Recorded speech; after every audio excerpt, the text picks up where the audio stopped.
봄이 만발하고 날씨가 정말 좋습니다. 저와 같으시다면 밖으로 나와 마당 일을 시작할 준비가 되셨을 것입니다. 겨울 동안 잔디가 꽤 많이 상했을 수 있습니다. 아마도 추운 날씨와 눈 때문에 잔디가 엉겨 붙고 짓눌렸을 것입니다. 아니면 잔디가 없는 맨땅이나 듬성듬성한 곳 등 작년에 미처 끝내지 못한 작업이 남아있을 수도 있습니다. 봄은 잔디 관리를 시작하기에 완벽한 시기입니다. 따라서 잔디를 더 풍성하게 만들고 싶거나 맨땅이나 듬성듬성한 곳을 복구하고 싶거나 다가오는 여름 시즌을 위해 가장 짙고 어두운 잔디를 가꾸고 싶으시다면 제가 잔디밭에 쉽고 효과적으로 봄철 덧뿌리기 오버시드를 하는 방법을 보여드릴 테니 끝까지 지켜봐 주시기 바랍니다. 자, 시작해 보겠습니다. 자, 봄에 잔디밭에 덧뿌리기를 해야 하는 주요 이유에 대해 이야기해 보겠습니다. 첫 번째는 잔디의 상태와 관련이 있습니다. 겨울 동안 잔디는 많이 상할 수 있습니다. 엉겨 붙을 수도 있고 맨땅이 생길 수도 있습니다. 아이들이 뛰어놀거나 반려동물이 잔디밭을 돌아다녔을 수도 있으며 마당을 다시 아름답고 푸르게 보이게 하려면 약간의 관리가 필요합니다. 두 번째 이유는 덧뿌리기가 더 짙은 색의 잔디 품종을 추가하기에 아주 좋은 시기이기 때문입니다. 제 앞마당에는 주로 켄터키 블루그라스가 심어져 있지만 질병과 가뭄에 강하고 약 오름포사 7일 만에 자랄 수 있는 더 짙은 색의 페레니얼 라이그레스, 페레니얼 어라이 품종을 추가하려고 합니다. 전통적으로 저는 파이어볼이나 해트트릭이 혼합된 페레니얼 라이그레스를 사용해 왔습니다. 하지만 오늘은 현재 시중에서 가장 짙은 페레니얼 라이그레스 중 하나인 다크 삼시트 닥서시이라는 제품을 사용해 보겠습니다. 잔디 씨앗의 경우 가능한 한 가장 짙은 색의 잔디를 찾는 것이 좋습니다. 이 제품의 색상은 정말 환상적입니다. 이 품종들은 오리건주에서 수천 개의 다른 구획 옆에 있는 거대한 들판에서 직접 선별되었습니다. 우주 구획 스페이스 플러츠과 들판에서 관찰된 품종들입니다. 이 제품의 색상은 정말 환상적입니다.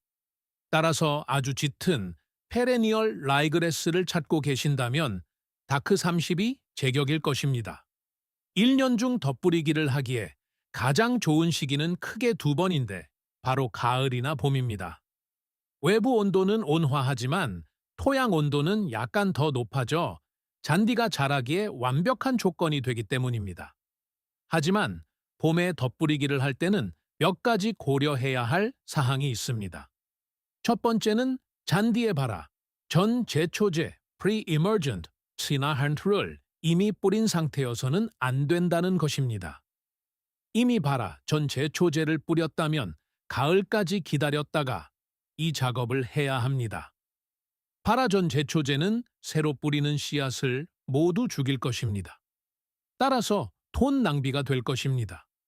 두 번째는 토양 온도가 지속적으로 화씨 50-60도 범위, 섭씨 약 10PTO도를 유지해야 한다는 것입니다.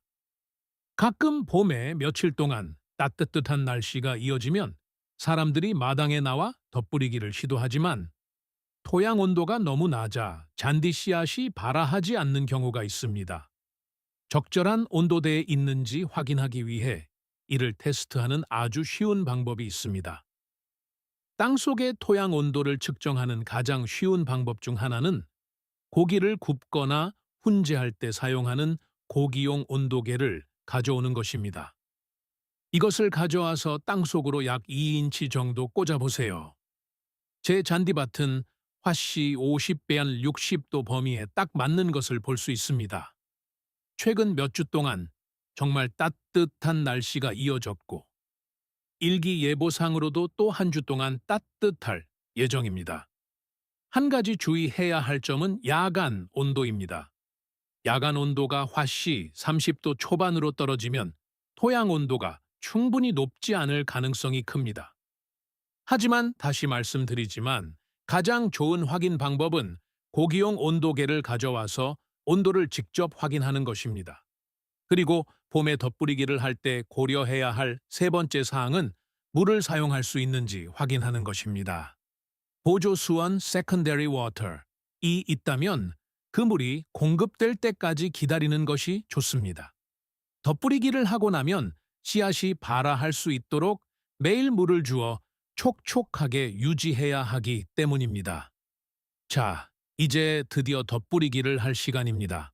마당에 봄철 덧뿌리기를 완료하는 방법을 몇 가지 간단한 단계로 보여드리겠습니다. 덧뿌리기의 첫 번째 단계는 잔디를 바짝 깎는 것, 스칼프입니다. 즉, 잔디 깎기의 데크를 가능한 한 가장 낮게 보통 약 115인치로 낮출 것입니다. 겨울 동안 쓰러진 죽은 잔디와 잔해물들을 많이 걷어낼 것입니다. 자, 데크를 낮추고 잔디를 깎아 보겠습니다. 방금 잔디를 바짝 깎는 작업을 마쳤습니다. 마당의 잔디를 바짝 깎아본 적이 있다면 이 작업이 잔디를 꽤 많이 상하게 한다는 것을 아실 것입니다. 약간 푸르게 변하기 시작한 곳도 보이지만 그 아래에는 노란색 잔디가 가득한 것을 볼 수 있습니다. 이제 우리는 대취 타치, 죽은 잔디층, 층까지 더 깊이 내려가고 있습니다. 잔디를 정리하여 잔디밭이 숨을 쉴 수 있는 공간을 마련하고 씨앗이 자랄 수 있는 공간도 확보할 것입니다. 제가 봄에 덧뿌리기를 좋아하는 또 다른 이유 중 하나는 지금 제 잔디 상태가 좋지 않기 때문에 이 모든 작업을 하면서 잔디를 엉망으로 만들어도 아무도 그 차이를 눈치채지 못하기 때문입니다. 이제 두 번째 단계인 대취, 제거, 디태치, 표토 긁기, 스캐리파이, 그리고 통기 작업, 에레이티로 넘어갑니다.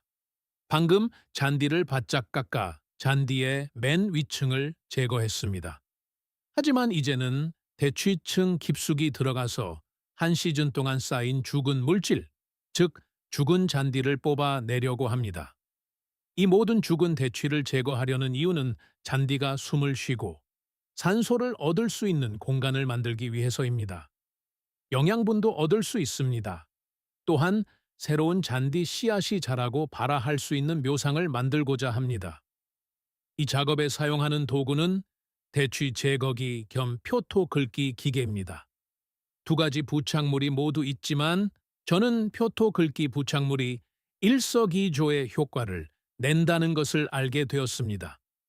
대취를 모두 뽑아낼 뿐만 아니라 흙을 갈아엎어 묘상을 만들어 줍니다. 따라서 대취 제거뿐만 아니라 통기 작업의 역할도 합니다. 바닥에 있는 표토 긁기 부착물에는 튼튼한 금속 스파이크가 있어 통기를 돕고 대취를 뽑아냅니다. 높이 설정도 선택할 수 있습니다. 저는 가장 낮은 설정인 이 햄으로 내렸을 때 가장 좋은 통기 효과를 얻을 수 있다는 것을 알았습니다. 이 기계는 매우 저렴합니다. 통기 작업기를 대여하는 비용 정도면 이 기계를 구입하여 대취 제거나 통기 작업에 사용할 수 있습니다. 이 제품과 이 프로젝트에서 사용하는 다른 제품들에 대한 링크를 설명란에 남겨두겠습니다. 표토 긁기를 할 때 첫 번째 통과 시에는 한 방향으로 진행하며 모든 대취를 정리할 것입니다. 그런 다음 두 번째 통과 시에는 수직 방향으로 진행하여 전체적으로 골고루 작업이 되도록 모두 정리할 것입니다. 유선 기기를 사용하는 경우 항상 코드가 있는 쪽에서 시작하는 것이 좋습니다. 그렇지 않으면 줄을 지날 때마다 코드를 옮겨야 합니다. 자, 시작해 봅시다. 지금 잔디가 너무 노랗기 때문에 보기가 조금 어렵지만 곳곳에 대취 더미가 크게 쌓여 있습니다. 엄청난 양을 뽑아냈습니다. 이제 갈퀴로 이것들을 긁어 모을 것입니다. 그런 다음 두 번째로 통과하면서 얼마나 더 나오는지 보겠습니다. 자, 두 번째 통과를 할 준비가 되었습니다. 방향을 바꿀 것이라는 점을 기억하세요. 처음 했던 방향과 수직이 되도록 이 방향으로 갈 것입니다. 얼마나 많이 뽑혀 나오는지 보겠습니다. 방금 두 번째 통과를 마쳤습니다. 두 번째 통과에서도 많은 양이 나왔기 때문에 항상 두 번 통과해야 하는 이유를 잘 보여주는 증거입니다. 아마 첫 번째보다 두 번째에 더 많이 나왔을 것입니다. 이번에는 갈퀴질을 하는 대신 잔디깎기를 가져와서 그런 방식으로 정리할 수 있는지 확인해 보려고 합니다. 따라서 갈퀴질 대신 잔디깎기를 사용하려면 잔디깎기 데크를 평소 높이인 3인치로 올려야 합니다. 잔디를 모두 빨아들일 수 있는 공간을 확보해 주세요. 자, 해봅시다. 정리를 마쳤고 여러분께 잠깐 보여드리고 싶었습니다. 여기 흙이 갈린 선들이 보이는 곳이 있습니다. 다시 말하지만 완벽합니다. 이곳이 바로 우리가 씨앗을 뿌리고자 하는 곳입니다. 씨앗과 토양의 접촉을 아주 좋게 하려면 표토 긁기가 최선의 방법입니다. 이제 본격적으로 잔디에 덧뿌리기를 할 시간입니다. 잔디 씨앗을 고를 때는 올바른 씨앗을 선택하는 것이 중요합니다. 대형 마트에 가면 추가 첨가물이 들어간 씨앗을 팔 것입니다. 잔디 씨앗 안에 0.01%의 잡초, 씨앗이 섞여 있을 수도 있습니다. 또는 코팅된 씨앗을 구입하는 경우 수분 유지를 돕기 위해 코팅을 하지만 그 코팅이 포장 무게의 거의 절반을 차지할 수 있습니다. 즉, 씨앗뿐만 아니라 코팅 비용까지 지불하는 셈입니다. 가성비를 극대화하려면 고품질의 프리미엄 잔디 씨앗을 찾아야 합니다. 이 프로젝트를 위해 저는 나이트 시프트 다크 30 나이트 시프트 다크 서한을 사용하고 있습니다. 그 이유는 시중에 나와 있는 가장 짙은 페레니얼 라이그래스 품종 중 하나이며 제 마당에 더 짙은 녹색을 더하고 싶기 때문입니다. 두 번째로, 페레니얼 라이그래스는 질병에 강합니다. 제 잔디는 대부분 켄터키 블루그래스로 이루어져 있습니다. 그래서 저는 그 조합을 좋아합니다. 켄터키 블루그래스는 스스로 치유하는 능력이 있고 페레니얼 라이그래스는 질병에 저항하도록 도와줍니다. 그리고 세 번째로, 저는 페레니얼 라이그래스가 아주 빨리 발화하기 때문에 좋아합니다. 5와 7일 이내에 발화할 것입니다. 켄터키 블루그래스로 덧뿌리기를 한다면 최대 30일이 걸릴 수 있습니다. 저에게는 아이들이 있고 아이들은 잔디밭에 나가고 싶어 합니다. 따라서 이 페레니얼 라이그래스는 일주일 이내에 발화할 수 있으므로 우리는 다시 마당에 나가 놀 수 있습니다. 살포량에 관해서는 잔디밭에 덧뿌리기를 할 때는 완전히 새로운 잔디밭에 씨앗을 뿌릴 때보다 적은 양의 씨앗을 사용하게 됩니다. 이 씨앗의 경우 새로운 잔디밭에 뿌릴 때는 7,800파운드라고 되어 있지만 덧뿌리기를 할 때는 마당 1,000 제곱피트당 5.7파운드입니다. 따라서 잔디밭의 면적을 정확히 파악하고 그 살포량에 맞게 사용하시기 바랍니다. 저는 또한 수동 살포기 핸드 스프레더를 사용할 것입니다. 밀어서 쓰는 살포기 푸시 스프레더를 사용할 수도 있지만 저는 수동 살포기를 사용할 때 조금 더 골고루 뿌려진다는 것을 알게 되었습니다. 또한 제 앞마당은 그리 크지 않기 때문에 이것이 저에게 완벽하게 맞을 것입니다. 자, 해봅시다. 이제 뿌릴 시간입니다. 씨앗을 뿌릴 때 먼저 가장자리를 따라 한 바퀴 돌 것입니다. 한 방향을 선택한 다음 정말 골고루 뿌려지도록 수직인 두 번째 방향으로 갈 것입니다. 맨땅인 곳은 손을 사용하여 조금 더 두껍게 잘 덮이도록 뿌려주세요. 그렇게 맨땅인 곳에는 조금 더 많이 뿌려도 됩니다. 최상의 결과를 위한 다음 단계는 잔디 씨앗이 제대로 자리 잡을 수 있도록 돕는 초기 비료, 스타터 퍼틸라이저를 사용하는 것입니다. 여기 초기 비료가 있습니다. 이 트라비익스파의 8 비율입니다. 속효성 비료와 완효성 비료가 혼합되어 있습니다. 뿌리가 튼튼하게 자라도록 돕는 인과 질소가 아주 고르게 혼합되어 있습니다. 설명란에 링크를 남겨두겠지만 대형 마트에 가서 직접 구매하실 수도 있습니다. 이 비료의 살포량은 잔디밭 1000제곱피트당 제품 3.5파운드입니다. 그럼 이제 시작해서 잔디밭에 뿌려보겠습니다. 다음 단계는 씨앗과 토양의 접촉이 아주 잘 되도록 하는 것입니다. 씨앗이 흙과 닿아 영양분과 물을 흡수하여 자랄 수 있도록 해야 합니다. 처음 씨앗을 뿌리면 잔디 잎사귀 위에 걸려있는 경우가 많습니다. 따라서 씨앗이 잔디 잎사귀 사이로 떨어져 흙에 닿도록 해야 합니다. 이를 수행하는 몇 가지 주요 방법이 있습니다. 하나는 그냥 나가서 마당을 밟아주는 것입니다.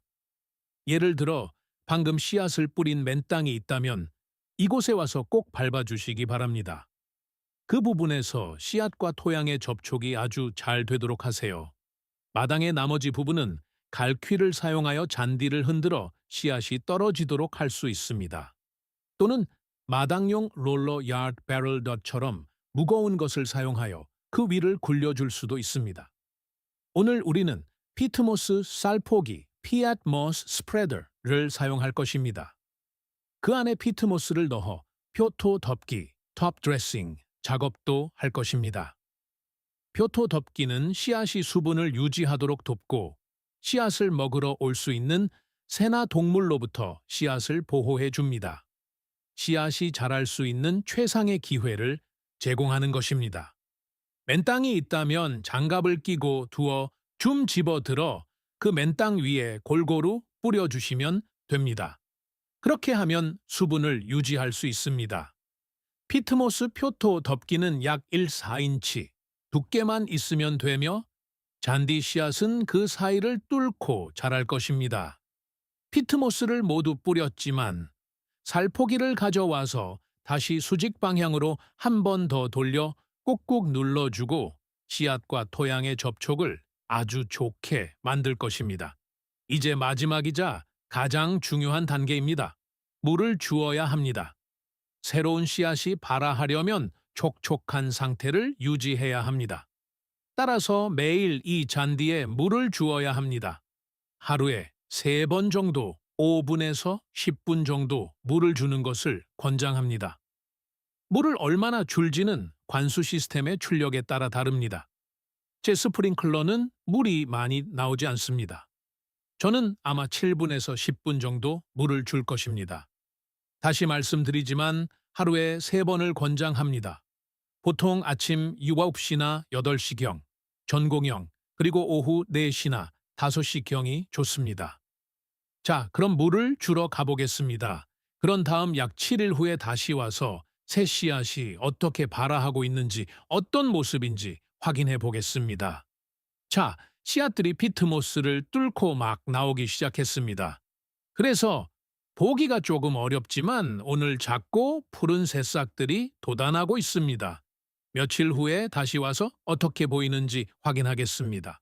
자, 2주가 조금 넘었으니 이제 덧뿌리기의 결과를 확인할 시간입니다. 자, 이것 좀 보세요.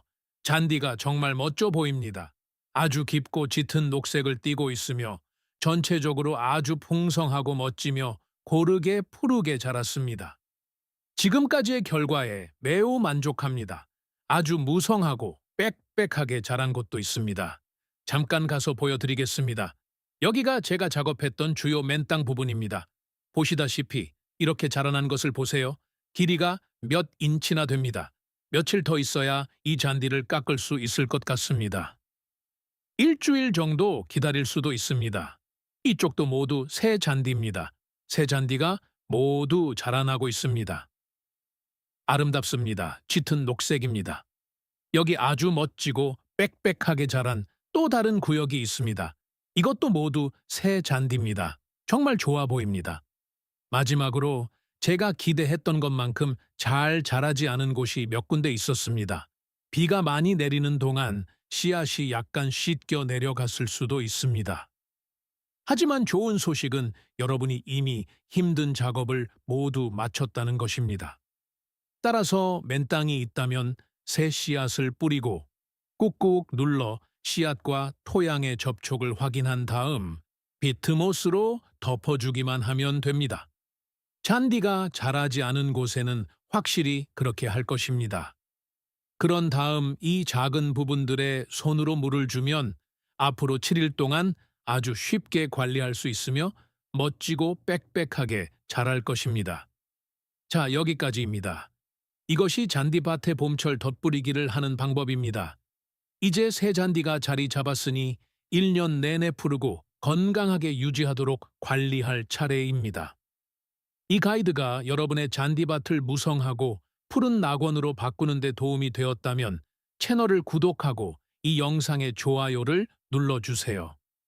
우리는 다른 사람들이 간과할 수 있는 완벽한 조경의 비밀을 밝혀내고 있습니다. 더 나은 미래를 함께 가꾸어 봅시다. 여러분의 다음 잔디밭 걸작이 단 한 걸음 남았습니다.